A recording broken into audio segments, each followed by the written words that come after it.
Hello and welcome to the Lund University International Podcast. On the show, you'll hear from current students, alumni, teachers, and many more special guests as we explore what it's really like to live and study at Lund University. My name is Tim Parker, and I am an International Communications Officer here at External Relations. Today, we have a special episode called Lund University Abroad, showcasing LU students across the globe. And we're going to be talking about the Lund University Abroad Instagram account and international opportunities abroad for Lund University students. And we have two special guests with us here today. Welcome. Thank you. Hi.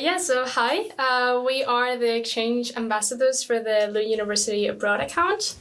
My name is Yvette. I'm in my third year of development studies, and I'm from Spain.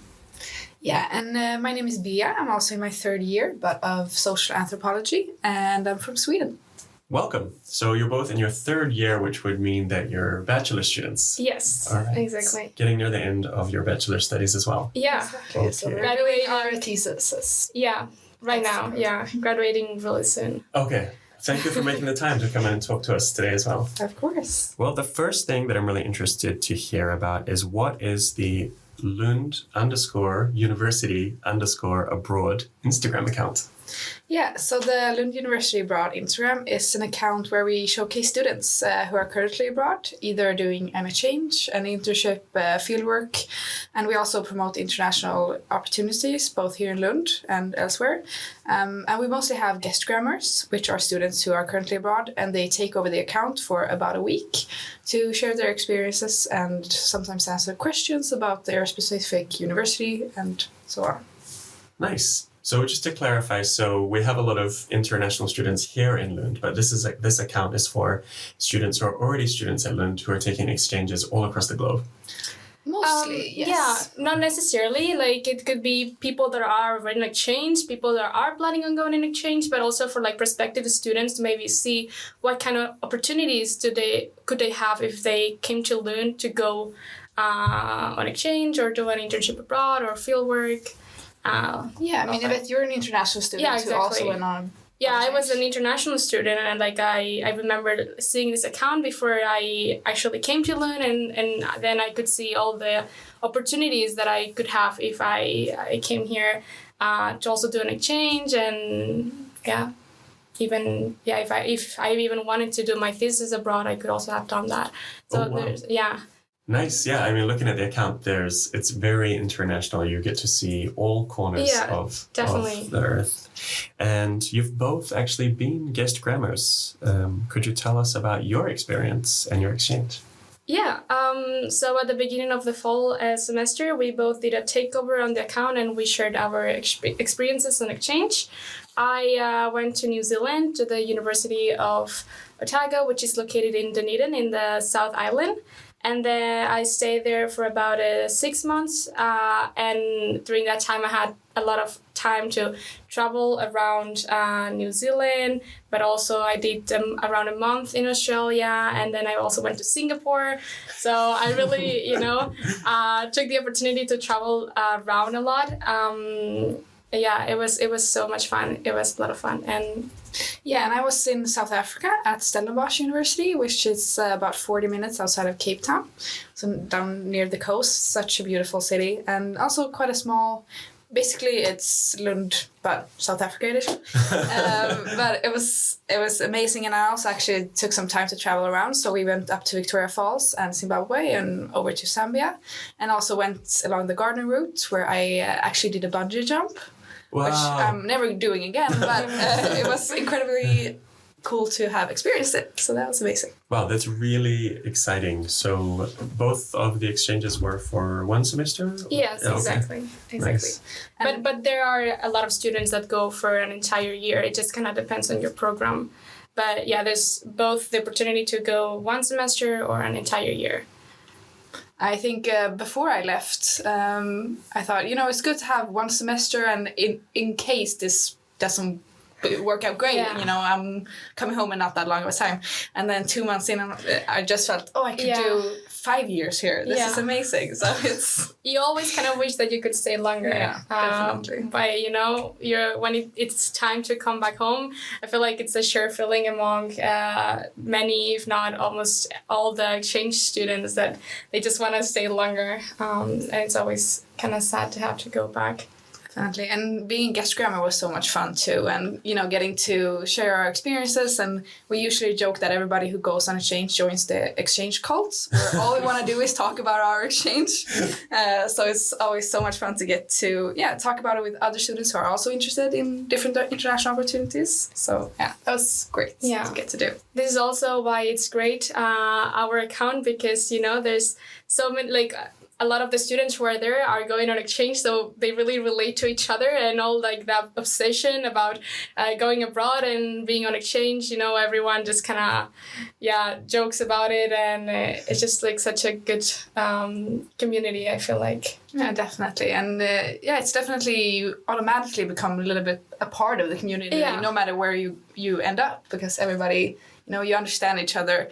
And I think it's only 4 months, and when you're home, it doesn't feel like that long. But when you're abroad and you're doing so much stuff, it feels like you've been a lifetime there. Almost. Yeah, and you create a whole different life there. So. Definitely. And you come home and it feels like just transformative. And you meet your old friends and they're like, you look the same to me. Yeah. I don't know. So getting to talk to other people who have also done that is great to feel, you know, someone who understands and recognizes that. It's the kind of thing that you may need to experience in order to fully understand, maybe. I feel like we also kind of joke a little bit about that on our account with the content we post sometimes. It's a kind of content that probably you need to have been abroad in order to really relate to it and really enjoy it. But yeah, it was truly great. I think I speak for both of us going on exchange. Nice. Yeah, I looked at both of your takeovers on the account. It looked pretty exciting, I have to say. And I bet your content made me a little homesick because I'm originally from New Zealand, and you made South Africa look fantastic. It looks very sunny there. It was. I'm wondering what any other cultural highlights from your exchanges, like things that really stood out? For me, I went to New Zealand, and there I learned a lot about the Maori culture in New Zealand, and it was something that really I was really passionate about, and I still am. I thought it was amazing and such like an amazing culture, and the way that New Zealand also integrates Maori culture within like everyday life, and for example like the people, when they say hi, instead of saying hi, they say kia ora, which is how Maori say hello.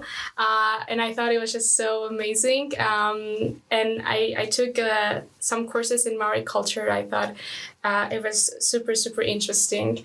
And then I also, for example, attended rugby games, which is a really popular sport in New Zealand. And we had our own little team, or I don't know if little, I think it was actually quite popular, but I had no idea. But yeah, we went to games every month, and it was so cool. The atmosphere there, everyone cheering and wearing like they're supporting their teams. And then also something I really liked about New Zealand was the wildlife, which was amazing. I got to see like penguins and seals and just so many cool animals that I had never seen before. And it was really, really cool. But I think it was, just you also saw a lot of wildlife. Definitely. And a lot of rugby too. It's it's a big sport in South Africa too. And our school was actually a pretty good team, and they had a lot of competitions. So the entire school went, and every Monday the merch shop had a discount. So every Monday was a line outside the door of everybody buying shirts and cups and everything to go cheer on the rugby team. But it was so much fun. It's definitely... I don't think previously I've been that much of a sports fan, but it's a very fun sport to watch. It's a lot happening, and also just a sense of community that everybody joins. It's not that much about being into the sport, but it's just almost like a fun thing to join. You know, it really feels so much like community, which is so great. Fantastic. I'm so happy to hear that. And also from looking at the Lund University Abroad account, it really looks like there's so many possibilities to take exchanges when you're studying at Lund University. So could you please talk us through some of the highlights and personal stories from your guest grammars that have been on the account? Absolutely. So there are many different opportunities to gain international experience while at Lund University. Probably the most well-known is going on exchange. Every semester we have like hundreds of students going abroad to all corners of the world, to one of our partner universities as a part of their studies. But you can also do internships or conduct fieldwork to gain maybe some more practical experience. And we find that more and more people also choose to do that for their thesis, or maybe if they could not go on exchange during their second year, they choose to go on their third year instead. Yeah, definitely. And on our account, we've had guest grammars doing pretty much everything that you can think of. And for example, this semester, we had one girl who was doing fieldwork in Nepal for 6 weeks, which was super exciting to get to see that. And another one who was also doing fieldwork, but in South Korea. And we've had guest grammars who are exchanged at 14 different universities all around the world, but including Singapore, New Zealand, Italy, and Canada. And for example, last semester, we had a guest grammer who was doing an internship at the EU delegation in Strasbourg, if that's how you pronounce that, which was very cool to see. And it's a great account to follow if you want some inspiration and wants to see, which universities are out there and some questions maybe. Yeah, I think sometimes you don't realize really how many different opportunities there are. And then we start getting guest grammars in literally every place you can imagine. We even had a student who was studying in Svalbard, really, really, really up north. And I thought to myself, I didn't even know that there was a university there, there's people doing so much cool, so many cool stuff. And it's just so great to see all the opportunities you have. And so in the account, we get to showcase a bit of everything. And also, we also share on our info post, we also share maybe other opportunities that people can apply to, that just randomly show up and might not be that traditional going on exchange or fieldwork or internships. Nice. And now I'm curious, and I'm sure there's people listening who are curious as well. How do you become a guest grammer? Yeah, so I think it is pretty easy and straightforward. If a student who is abroad wants to be a guest grammer, they can fill out the interest form that we have on our Instagram. Or they can always just send us an email with some information on where they are and what they're doing.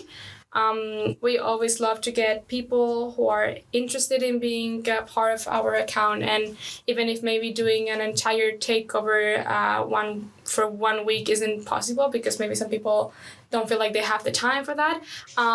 There are many other ways to collaborate with us. For example, just by writing student testimonials or answering a few questions as a part of a short interview that then we can share on the account. Definitely. So there's a lot of different possibilities, and whatever someone wants to, if they have an idea to collaborate with us or whatever, just sending an email, and we're usually very open and pretty quick to answer. And it's just great to get to connect with people who are doing international opportunities. Nice. Is there anything else you'd like to add about the Lund University Abroad Instagram account?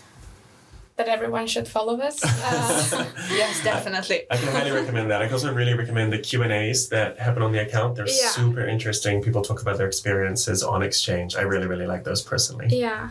I think it's great when people do answer the questions and then even if maybe you were something I think is really great about the account is maybe if you were not even initially planning on going to maybe a university, you see a guest grammar and you maybe consider after their takeover, you might consider, maybe it would be a good idea to go there because it looks so much fun, We have people that really are so inspirational with their takeovers that I genuinely want to go everywhere.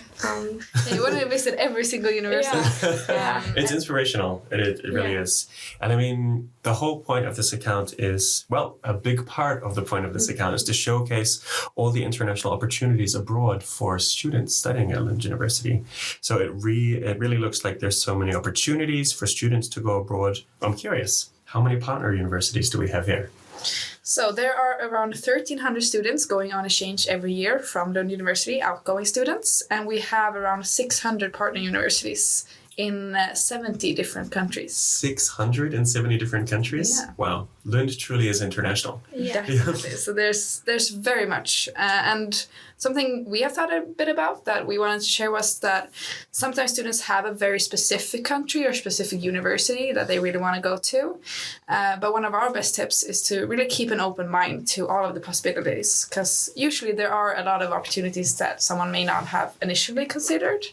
And we also find that many students just love their time abroad, no matter if the university was their first choice or not.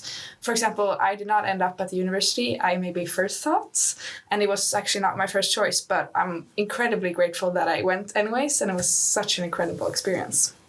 Yeah, I think it's quite a recurring thing in our account as well that a lot of the guest grammars do mention this was not my first choice, but I still totally loved it and would totally encourage people to go on exchange, even if maybe they didn't get into their first choice. So yeah, that's something that we really, really encourage other people, because it can be a bit discouraging when you get the application results and maybe you didn't get the university that you wanted to go to, or even the country that you wanted to go to. But yeah, as Bea mentioned, like most of the time we find that people have an amazing time no matter where they go. Fantastic. And Bea, I'm thinking Stellenbosch wasn't your first choice, so that sounds like a pretty good university to go to for not being your first choice. Oh, definitely. Yeah. Is it okay for me to ask what your first choice was? Yes, actually my first choice was Italy. Okay. Which was partly actually because it was within the EU, so the process felt a bit less overwhelming with the visa process, and definitely the visa process going to South Africa was a lot. It was overwhelming. I actually did a chest X-ray to check for tuberculosis for the visa. So it's a lot, but it's so worth it, and it was incredible. And I met incredible people that I still have as friends today, and we still talk a lot. Fantastic. So yeah, definitely That's amazing. really, really nice. You had a Southern Hemisphere experience instead. Yes. And I'm also curious, was Otago your first choice? Yes, it actually was. I think I was one of those students that had a really clear idea of where I wanted to go. So my first three choices were New Zealand. First choice was Otago. And luckily I got in, but I really think that if I had not got in, I really would have embraced the going somewhere that maybe I had not initially considered. Because I think that in the end, what I really wanted was the experience of going abroad, even though I already moved to Sweden. So for me, it was, not a first time, but still I really wanted to go on exchange. So I think I would have just embraced it. Nice. And that's what I would tell everyone that maybe doesn't get their first choice, to really just embrace the opportunity to go abroad, even if it's not the country that they would have initially wanted to. Absolutely. Really good advice to keep an open mind. Mm-hmm. And Bea, you mentioned there's about 1,300 outgoing exchange students from Lund University every year. That's quite a lot. How does a current student apply for exchange studies? Yeah, there's actually quite a few ways to do it, but most students apply through their faculty, and then you go to a university that has a partnership with that specific faculty.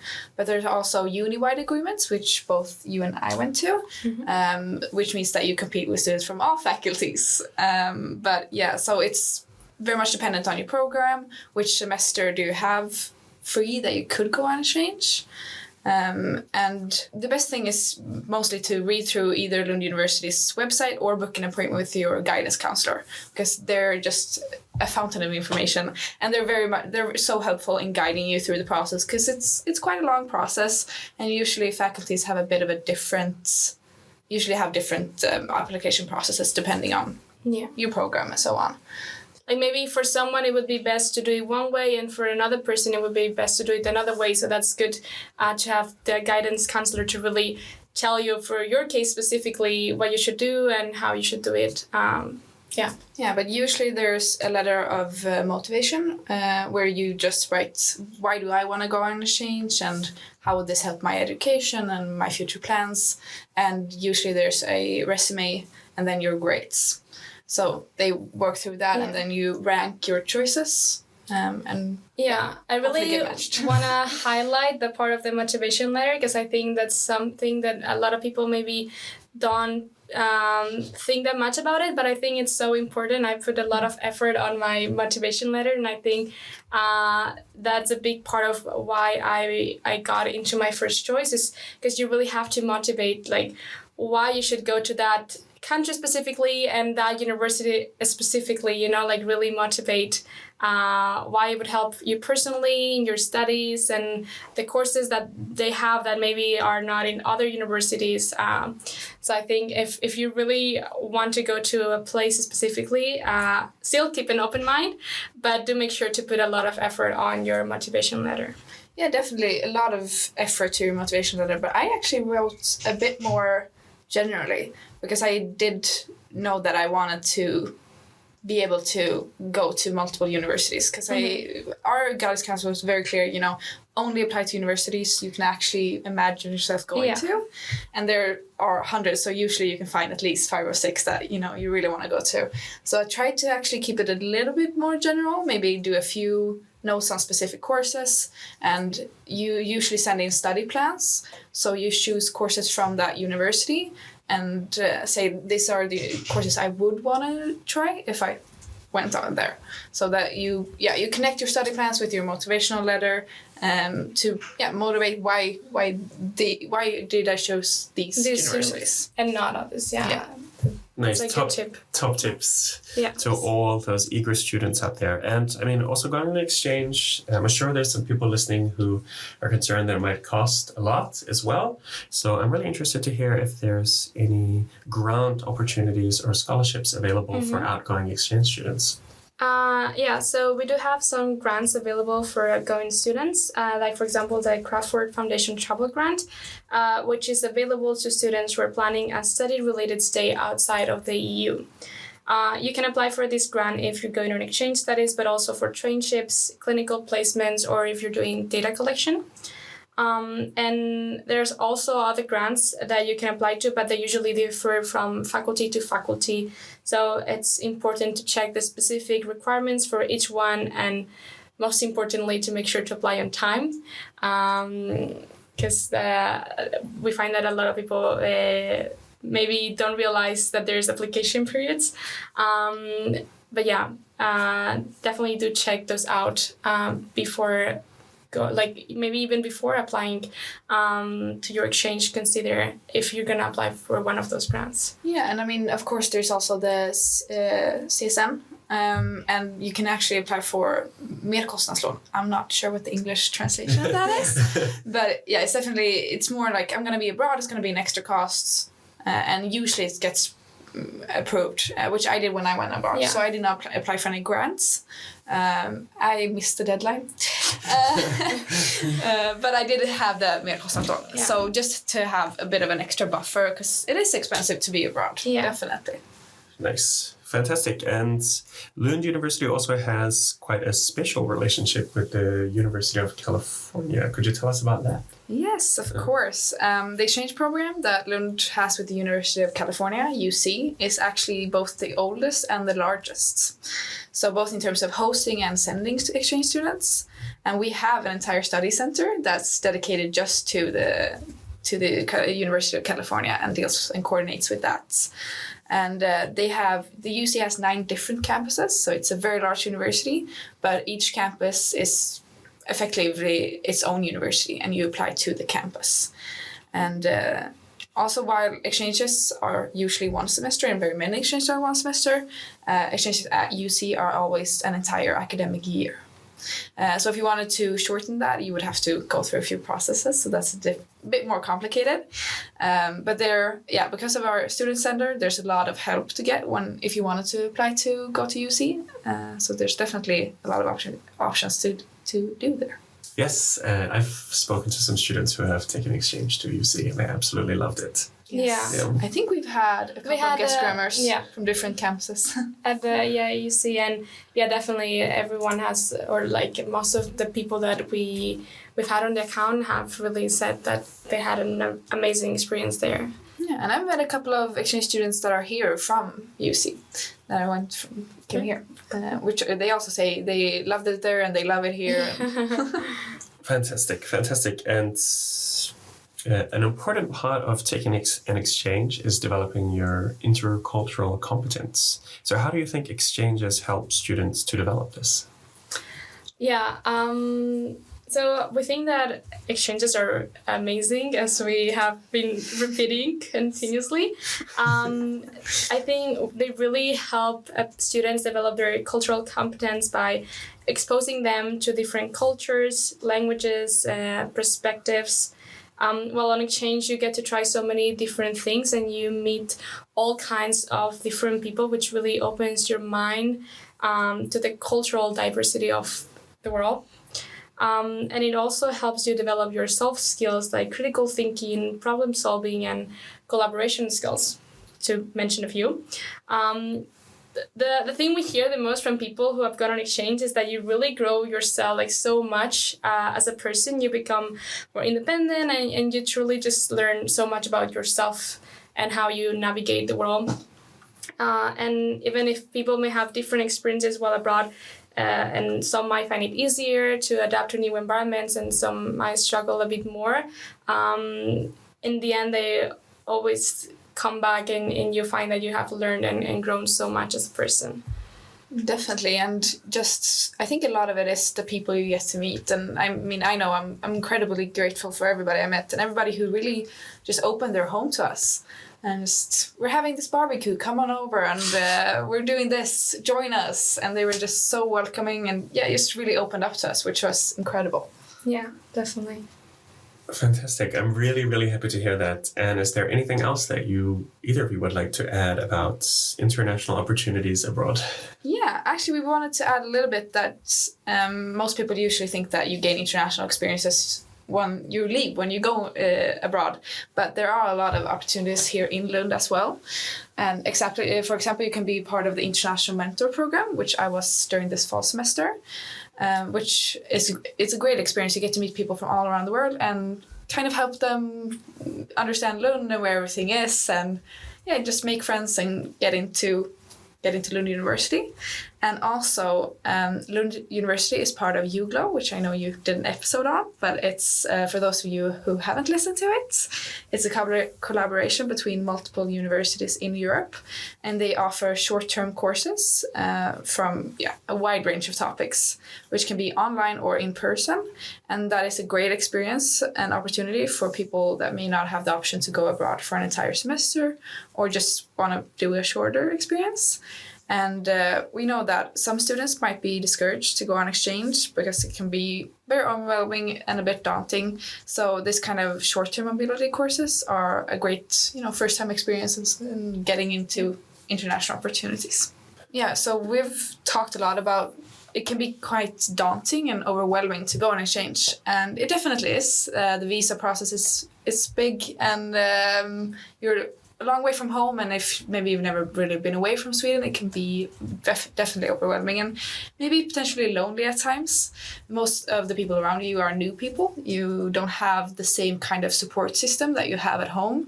I think going away for the first time I went away, I definitely noticed that in basically 12 hours, you lose your entire support system. And it can be a bit of a shock. So I think one of the best strategies to kind of have with you is to be both aware of it. Like this will at times feel lonely and big and overwhelming, and just knowing that you can sit in the feeling, but it will pass. It will pass eventually. So if you can just kind of go through those stages, then you will find other friends that you can talk to, and you can always FaceTime your friends at home and your family at home. And there's just, I think just being aware of it is such a great thing to have with you before you leave. I think that everyone, including us, always talks so much about like the positive aspects of going abroad and how amazing it is, and it truly is. But we also must not diminish the not so positive aspects, and we recognize that for some people it might be a struggle, and most of the people, even if they have an amazing experience, there are, as Via mentioned, like there are times where you feel lonely, you feel homesick, you might consider if like this was the right decision. So it is really important to realize that it's totally normal, and as you said, like the feeling will pass, and that even if you're like, also you go on exchange most of the time in a period where all of your friends or like your classmates are also on exchange, so it can be easy to compare yourself to the others and their experiences, but it is really important to know that like they are also probably struggling at times, and that they also show maybe the more positive aspects. It's just really important to be okay with that. Yeah, and I mean, we showcase a lot of different opportunities on our Instagram, and people showcase their amazing different exchanges. But I think it is important to remember, it is a highlight reel, always. They're showcasing the absolute best parts of their experiences. Yeah. Of course, they don't post when they're sick in bed and homesick. But everybody has those moments, and I think one of my best tips is definitely to reach out to your friends who you are on exchange with, or reach out to your friends at home, just someone you can talk to, because I think just sitting alone in it will definitely make it worse. I remember the first time I got sick when I was in South Africa. The entire first day I didn't tell my friends there that I was sick. I was just kind of laying in bed, just feeling sad. And then they came home and they were like, "You haven't texted us all day, what's up?" And they were just so kind, and they all went out to get me dinner, and I just felt so stupid that I didn't actually reach out to them sooner. So that's definitely a good tips. Reach out to whoever you can. And I think one really great thing that we have started doing on our account is starting to recognize that more and posting more about, what you see here are the highlights of people's exchanges, but it's normal to have FOMO. Like there's so much going on in your exchange. It's always like you want to do more and more and more. So it's important to just kind of slow down and take it in, and just also enjoy the slow moments. Definitely. Yeah. Great. Thank you so much for adding that. It's also really, really important to consider. And thank you both for coming in today. Thank you. It was really great. Thanks for listening to this episode of the Lund University International Podcast. If you're interested in learning more about Lund University, you can go to our website, lunduniversity.lu.se. You can also follow us on social media, on Instagram, Facebook, and X, and you can chat with current students on UniBuddy. Don't forget to subscribe, and we look forward to bringing you a new episode very soon.